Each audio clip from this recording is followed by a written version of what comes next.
on the legalization of gambling in Texas. So, gambling has been a wide form of entertainment for people for many centuries, and it has been normalized in our society. But a lot of people don't really know what the negative implications that gambling can have on people. Well, according to the National Council on Problem Gambling, approximately 6 million Americans experience gambling related problems every single year.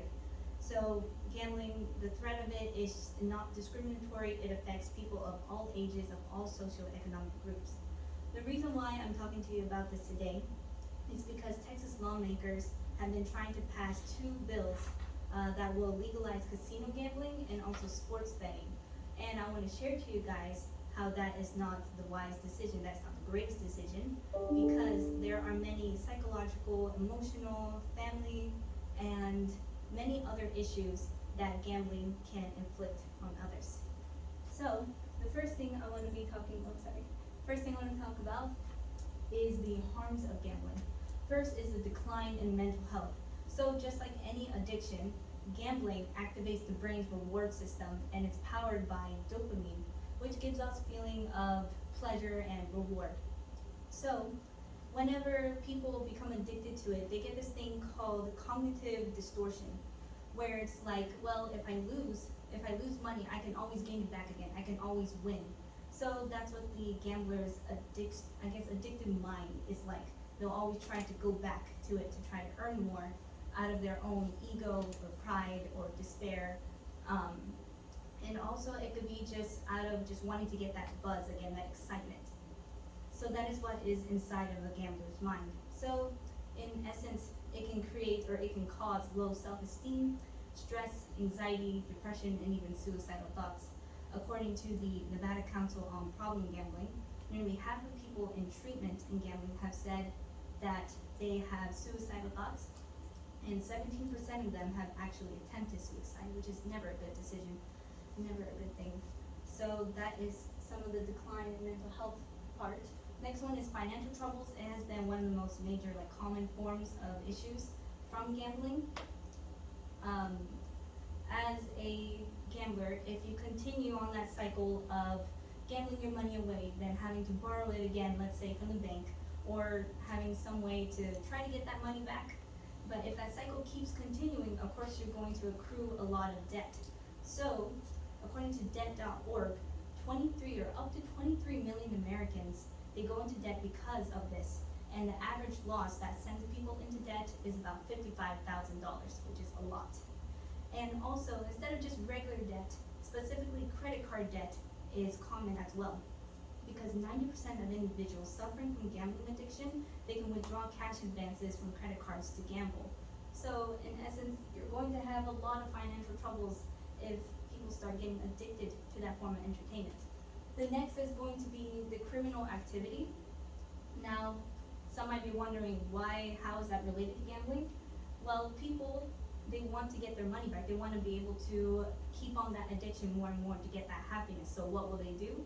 They will go into crime. They will steal, they will assault people for money, anything. So that's why in places where there's a lot of gambling, there will be a rise in crime rates.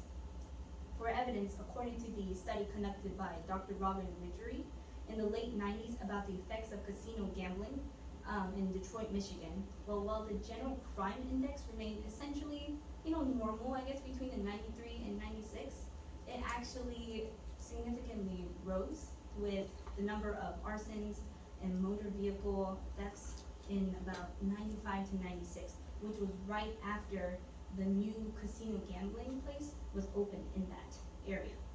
So that is one form. Another is by the U.S. Department of Justice, where among the arrestees in Las Vegas, which has a high level of gambling, and also Des Moines, which has a typical level of gambling, the percentage of problem gamblers among them was 3.5 times higher, or 3 to 5 times higher than the general population. Nearly 1/3 of them admitted to committing robbery, and 13% they said that they assaulted people for money as well. And also, the gamblers, they were much more likely to have sold drugs than the other arrestees. So you can obviously tell there's a lot of criminal activity going on. And all of this in general, these can all be causes of breakdown of relationships and families. That is the number one most probably um, common, or not common forms, but the deadly forms of what gambling can do to people. It's not just only the gamblers that are affected, but also the people around them.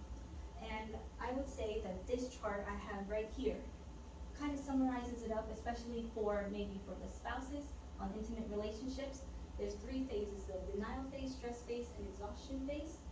The first one, for the denial phase, they might just kind of ignore the gambler's addiction. They might just kind of brush it off, saying it's okay, it'll be fine, while the debt is slowly accruing and getting higher.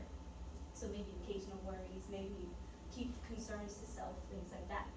But then it might continue on to the stress phase, where the financial troubles start growing, the stress inside starts growing as well.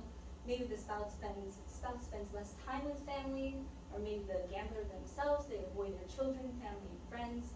Maybe there's more arguments, things like that. And last but not least, there's the exhaustion phase, where all of these troubles are finally brewing, and thinking is impaired. There could be confusion, physical symptoms, maybe they have drug use or alcohol abuse, things like that. And in the end, it just leads to helplessness, hopelessness, mental breakdown, all of these mental and also physical side effects as well. So we can see that. And according to the promises behavioral health, children can be the most affected because they're the ones that are guided by their parents for emotional support and for security. And if the parents are stressing themselves out, they are obviously getting that stress or putting all that stress onto the children as well. So they grow up with that type of like overwhelming situations. So in the end, what can we do to help out? If you have concerns about gambling and if you really want to speak up, I think the best decision is to be able to call or email local representatives or state officials, maybe perform campaigns and protests, petition, because those are the best way to reach out for them before they decide on whether they want to pass on those bills. And now for the visualization part. What will Texas really look like if it wasn't legalized? Well, first of all, there will be less of a chance for people to become problem gamblers. They could spend more time with their family, more on their jobs, they could prioritize their education, all of those things that are good, instead of going back to gambling or going to gambling just to have fun for a little bit, temporary happiness, I would say. And also people who are, maybe they are addicted to gambling, they can actually seek counseling instead of having more places to feed their addiction. They can go to places where they can lessen that instead, which is wonderful.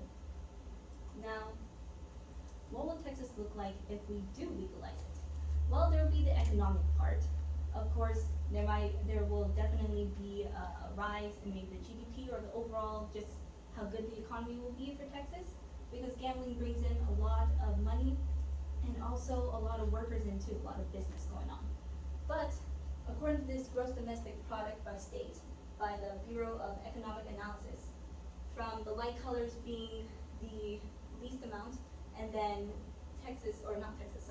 the dark blue being the most amount of money, Texas is doing actually pretty well compared to Nevada, who has, of course, Las Vegas, which a lot of gambling goes on. So even if it was legalized, it wouldn't really do much because Texas is already doing well. But of course, citizens can suffer from what gambling inflicts, and that is the reason why that we should not be legalizing this type of form of entertainment, because it can affect everybody. So, in the end, if you guys have the same type of concerns that I do, if you want to be able to prioritize your family, your job, your mental health, and just the state in general, the best way to do it is to raise your voices and to speak up for what is right. And that's it. That is my speech. Thank you.